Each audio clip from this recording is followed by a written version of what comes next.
안녕하십니까. 기독교 판이라고 얘기하는데 부정적이죠. 진짜 가짜를 분별을 해야 될 때가 된 것 같아요. 들어보고 가르침이 옳다고 생각되는지 아닌지, 신앙생활을 몇십 년 했으면 그 분별을 해야 되는데 못하는 사람이 너무나도 많은 것 같습니다. 분별을 해야 돼요. 그 교회 개혁적 성향을 가진 사람들도 대중 종교화된 기독교 시스템에 대해서 비판을 많이 하잖아요. 정보적으로 비판하는데 뭐 큰 교회 가서 아무 문제의식 없이 잘 앉아있고 은혜 받았다 뭐 이렇게 하는 경우도 많이 봐요. 나중에요. 누가 질문을 하면 어떡할까요? 그렇긴 그런데 그냥 가고 있다고 얘기를 해야 되나요? 저는 제 아들들이 물어보면 나는 그런 기독교는 떠났다고 얘기하거든요. 분별한 곳으로 가는 게 중요하죠. 정보를 받아들여서 내가 그렇다고 생각하고 비판을 말로만 하는 것은 별 소용이 없어요. 그러니까 수도적 자세가 필요한 거죠. 길이 안 나 있잖아요. 길을 닦아 가는 자세. 아니면 교회 개혁적인데 그냥 대중 종교인인지. 두 개는 완전히 다릅니다. 그리스도의 도가 무엇인지 그것을 발견하면서 그것을 우주 진리 추구의 차원까지 격상을 시켜야죠. 그러면서 내가 한 발, 두 발 나아가는 거. 그것이 그리스도의 도를 닦는 그런 자세입니다. 저는 고린도전서 14장 1절, 2절, 3절 읽으면서 사랑을 추구하라고 하는 큰 틀을 놓아주는 것을 그렇게 봤어요. 사랑을 추구하십시오. 신령한 은사를 추구하십시오. 좀 더 좁혀졌죠. 그리고 특히 예언하기를 열망하십시오. 그건 이제 교회 공동체적인 상황에서, 특별히 고린도적인 상황에서 그렇게 얘기를 한 건데요. 3절에 이제 2절에는 방언에 대한 얘기 나오고 3절에는 그러나 예언하는 사람은 사람들에게 말하는 것인데 덕을 세우고 위로하고 격려하는 말을 합니다. 큰 틀의 분별점은 사랑을 추구하는가예요. 저는 성경을 쭉 검색해 보거든요. 가난이라는 말을 딱 쳐놓고서 검색 딱 하면 쫙 나와요. 고르게 쭉 나옵니다. 어느 특정한 책에서만 나오는 게 아니고 쭉 나와요. 그럼 지속적으로 가난한 자에 대한 도움이 필요합니다. 그 사람들 이해하는 게 필요합니다. 배려하는 게 필요합니다라고 하는 메시지가 쭉 나옵니다. 물론 레위기 같은 데는 가난한 사람이라고 해서 법을 판단할 때 그 사람들한테 우호적으로만 하지 말아라 하는 얘기도 나와요. 편들지 말라는 얘기예요. 그런 전반적인 분위기는 외로운 자들을 격려하는지, 약한 자들의 편에 서는지, 가난한 자들에 대한 도움을 주는지 아닌지, 이것에 대한 얘기가 끊임없이 나오고 그게 진짜 하나님을 사랑하는지 아닌지와 관련된다고 이야기를 하고 있습니다. 특별히 고린도전서 14장 3절 같은 경우는 공동체적 상황에서 뭐 사랑은 여러 가지 형태가 있겠지만 특별히 공동체적 상황에서의 돌봄을 이야기하는 것 같아요. 교회는 사랑의 사이클이라고 하는 게 있거든요. 요즘 말로 표현하면 사이클 뭐 이런 건데 사실은 분위기죠. 나눌 분회, 에워쌀 위에 기운 기자 써서 어떠한 분위기가 에워싸고 있느냐, 어떤 기운이 에워싸고 있느냐, 그것이 사랑의 분위기냐 아니냐 이걸 얘기를 하는 거란 말이에요. 뭐 별건 아니죠. 마음을 나누어주고 시간을 나누어주고 격려의 말을 나누어주고 또 내가 물질을 나눠주고 해서 나의 사랑을 계속 전달 하게 하는 그런 사이클이 돌아가고 있는지가 굉장히 중요해요. 그래서 공동체를 판별할 때는 그런 사랑을 계속해서 돌리려고 노력을 하는지 아닌지를 보셔야 됩니다. 그 어디를 가셔든지 그런 게 있는지 아닌지를 보셔야 돼요. 그런 게 아니라 어떤 목회자에 의해서 엄청난 좋은 훈련 시스템이 돌아가고 있어가지고 멋지다 할 수 있으나 결국 사람들 간의 사랑의 고리가 연결되어 있는지 아닌지 말 한마디 한마디가 돌아서 사랑의 분위기가 되는지 물질이 나누어지고 있는지 격려가 있는지를 봐야 된다고 하는 거잖아요. 덕을 세우고 위로하고 격려하는 말을 합니다가 그런 뜻이에요. 저는 교회에서 끊어진 고리가 있을 수 있다고 봐요. 그건 위기죠. 교회에 사랑의 고리가 돌아가고 있는데 연결력은 짝대기가 이어지고 있는데 끊어진 곳이 있다면 상당한 위기가 있다고 저는 생각을 하고 있어요. 예를 들면 고통을 당하면서 홀로 버티고 있는 사람이 있습니다. 그게 약한 고리예요. 잘못하면 끊어질 수가 있습니다. 사랑의 사이클이 끊어질 수가 있어요.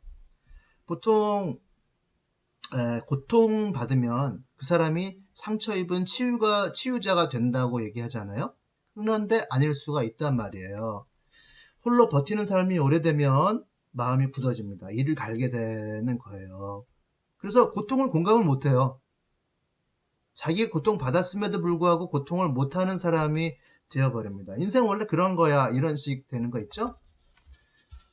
그게 왜 그러냐면요, 그 고통을 고통이라고 인정해주는 누군가가 있어야 돼요. 격려해주고 힘들 때 같이 해주면 타인의 고통을 이해하는 사람이 돼요. 그러니까 누가 고통을 받을 때 그 사람이 저를 고통 가운데 성숙해주겠다, 이렇게 판단할 수가 있단 말이죠. 보통 동화책이나 얘기나 교훈집을 보면 고통받는 사람이 고통받는 처지를 이해한다, 그래서 고통받는 사람을 도와주고 격려하고 하는 사람이 된다, 리더가 된다, 이런 얘기 많이 하잖아요. 근데 아니에요. 고통을 고통이라고 인정해주는 누군가가 있어야 그렇게 되는 겁니다. 혼자 버티고 이를 갈고 있으면 공감을 하지 못하는, 그 정도가 인생이야 라고 판단하는 사람이 나와요. 그러니까 누가 힘들게 고통받고 있으면 너 너무 힘들겠다, 어떻게 버티고 있니? 뭐 도와줄 일이 없을까? 너무 힘들겠다, 나랑 같이 짐을 나누어 주자, 이렇게 하는 사람이 옆에 있어야 사랑의 고리가 단단해지고 연결이 되어지는 거예요. 한 사람이 혼자 고통을 받고 있는데 그대로 놔두면 거기서 끊어져 버립니다. 그럼 그걸 다시 세워내기가 너무너무 힘들어요. 공동체 중에 가장 중요한 거요, 짐을 홀로 지게 하지 않아야 됩니다. 뭐 그런 경우도 있죠. 어떤 성숙한 사람이 내가 더 힘든데 다른 사람을 위로해줘야 되는 처지에 지속적으로 있을 수가 있잖아요. 계속 퍼줘야 되는 그런 처지에 있을 수가 있단 말이에요. 그걸 반복하다 보면 다 소진되죠. 그걸 영어로 번아웃이라고 얘기를 합니다. 버티다가 다 타버린 사람이에요. 그럼 그런 사람들은 사랑의 연결고리 중에 타버린 사람입니다. 그럼 잠수 타게 되죠. 잠수 타는 게 좋다는 얘기는 아닌데 바로 그것이 번아웃의 증상으로 나타나게 됩니다. 14장 1절 보시면 사랑을 추구하라고 하는 큰 틀을 얘기를 해줘요. 저는 그 틀이라고 하는 게 전반적으로는 가난한 사람들에 대한 태도가 어떤지, 그 사람들의 편에 선인지 아닌지에 대해서 말씀을 잠깐 드렸고요. 그것이 신령한 은사를 추구하는 대로 나아가서 특별히 공동체적인 상황에서는 예언하기를 열망하라고 이렇게 얘기를 했단 말이에요. 방언은 하나님과 나와의 비밀스러운 관계예요. 그래서 방언으로 얘기를 하다 보면 나를 세우는 것에는 효과가 있어요. 하지만 다른 사람을 세우는 데는 효과가 없으니까 예언을 하라고 얘기를 하는데, 예언은 사람에게 하는 말로써 덕을 끼친다라고 되어 있잖아요. 덕을 끼친다는 말이 좀 애매하니까 다시 한번 설명을 해드리면, 덕을 끼친다는 말은 사람을 컨스트럭션 하는 거예요. 잘 모르는 부분이 있으면 알려주고, 좀 어설픈 부분이 있으면 다듬어주고, 훈계를 해주고, 물질적으로 모자르면 채워주고 해서 선배가 후배를 키워내듯이 그렇게 사람을 만들어 나가는 것을 덕을 끼친다라고 이렇게 해석을 해놓고 있어요. 위로한다는 말은 강하게 한다는 얘기예요. 애매하죠? 근데 위로한다는 말은 강하게 한다는 말이고, 격려한다는 말은 원문을 보면은 편안하게 해준다는 뜻이에요. 그러니까 사람을 이렇게 다루는 데 있어서 정말 예술적으로 사람을 케어하는 것이죠. 돌보는 것입니다. 그러니까 어떤 사역을 하든지 간에, 어떤 일을 하든지 간에 사람을 이렇게 돌보는 것은 기본이에요. 난 사람 돌보는 일을 못하겠고 대외적인 사역만 하겠습니다가 없어요. 대외적인 사역을 하려면 사람을 돌보면서 해야 지속이 됩니다. 해보시면 알아요. 사람을 돌보는 일 없이 달려가 보면 사람은 쓰러져 있습니다. 돌보면서 사역도 같이 되어야 한다는 거죠. 반대편으로 생각해보면요, 내가 이제 누굴 돌보는 차원에서 설명을 드렸지만 나를 돌본다는 차원에서 생각해보면 나의 여유가 있어야 돼요. 내가 버티고 있는 중에는 다른 사람의 처지를 이해해 줄 수가 없어요. 그러니까 타인의 고통을 안아줄 수가 없습니다.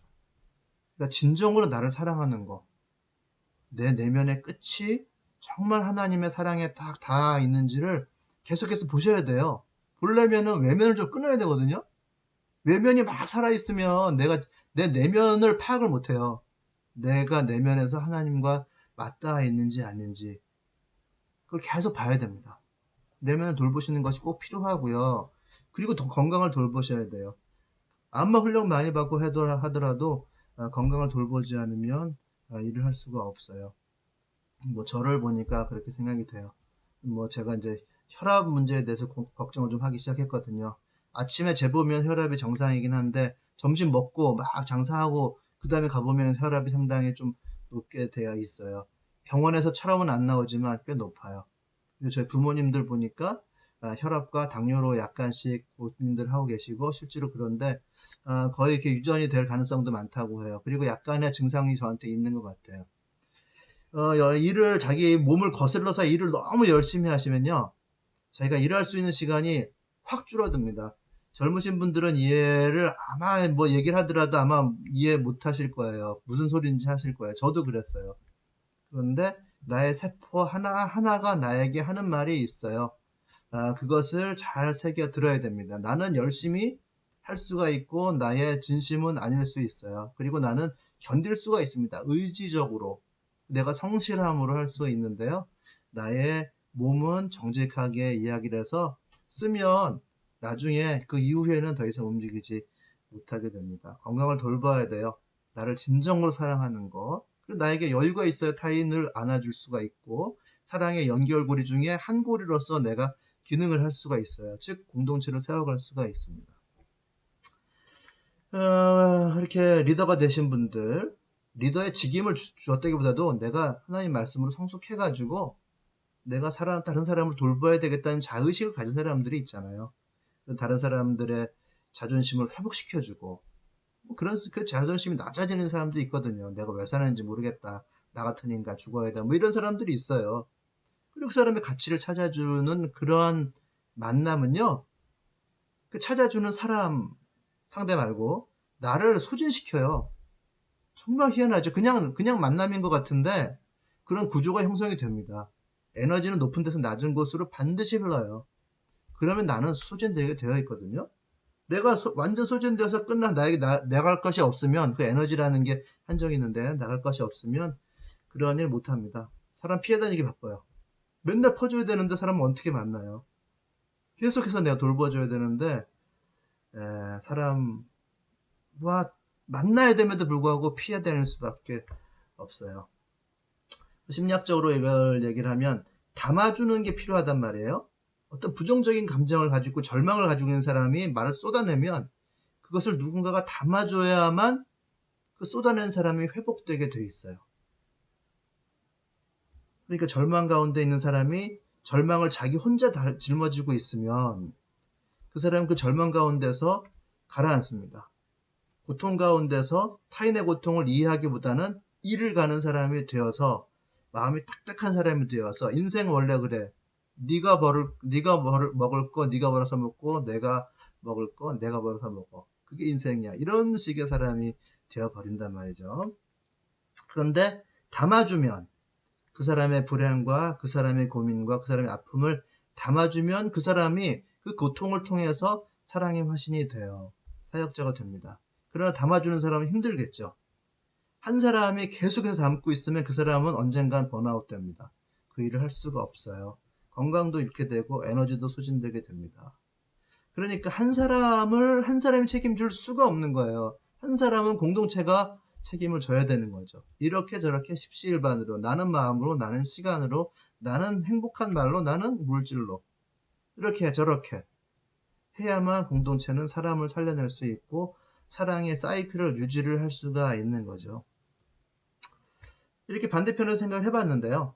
결국 사랑을 추구한다는 말을 이제 사회적인 어떤 차원에서는 어떤 가난한 자에 대한 태도가 어떤 것인지에 대해서 얘기했고 그것을 좀 공동체적으로 좀 좁혀가지고 어떻게 사람을 돌보는 것인지 사람을 돌본다라고 하는 것이 돌보는 것과 특히 나라는 차원에서 나를 어떻게 진정으로 사랑하는지 그런 차원에서 각각 생각해 볼 수 있다 생각하는데요. 기본은 사람을 생각하는 거죠.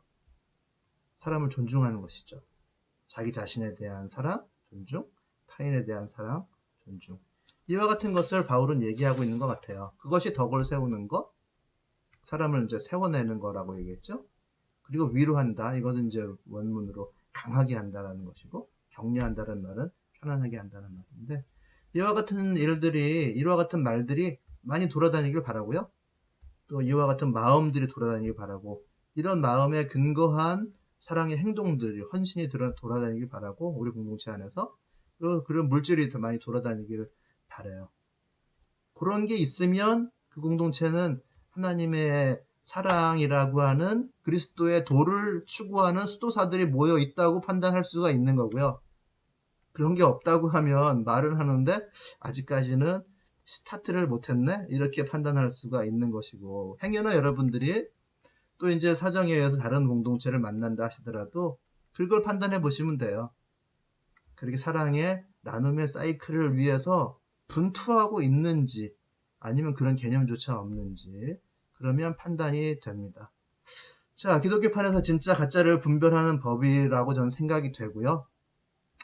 그렇다고 해가지고 싹스를 완전히 죽여버려서 안 돼, 딴 데 계속 찾아다니다, 이것도 좋지는 않겠지만 기본적인 분별을 하셔야 되겠죠. 그리스도의 도를 추구하는지, 그냥 교회 개혁적인 사람들이 모여 있는데 대중종교인으로서 시스템을 만들어 나갑시다, 민주주의를 실천합시다, 이 정도에서 머물러 있는지, 중요하긴 하지만 더 깊이 있는 그 무엇이 있다라고 하는 것을 이해하셨으면 좋겠습니다.